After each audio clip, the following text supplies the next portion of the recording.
Kahit pa siguro sabihin ni Trillanes na aswang si VP Sara at kumakain siya ng mga sanggol, paniniwalaan nila yan. They are going to believe everything that fits their narrative na masamang tao ang mga Duterte.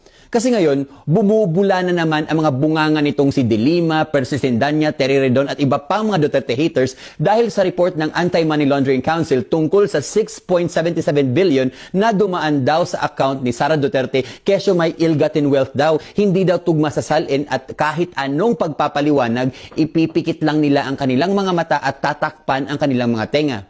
Kaya itong content na ito ay para sa mga taong bukas ang isip at gustong makaintindi. Yung 6.77 billion na nai-report ng Anti-Money Laundering Council, hindi po yan pera na nakaimbak. Hindi yan bank balance. Yan ay kabuuang galaw ng pera sa kanilang bank account mula 2005 hanggang 2026. Mahigit 20 years na paglabas at pagpasok ng pera. Hindi yan automatic na ebidensya ng pagnanakaw. Simplihan natin ang ibig sabihin nito. Isipin mo yung GCash mo.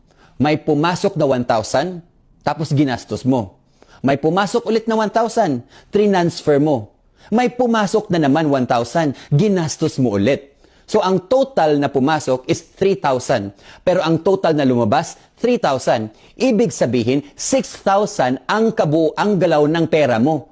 Pero ang laman ng account mo, 0. Yan ang ibig sabihin ng report. Dumaan lang ang pera. Ganun ang nangyari sa 6.77 billion. Hindi dahil bilyon ang dumaan, may bilyon ka na, may ill-gotten wealth ka na siyang pinagpuputok ng butsi ni De Lima.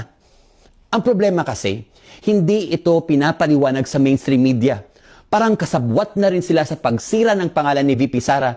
Parang parte na rin sila sa effort ng mga buwaya na mapagtakpan ang tunay na nanlimas ng pera ng bayan.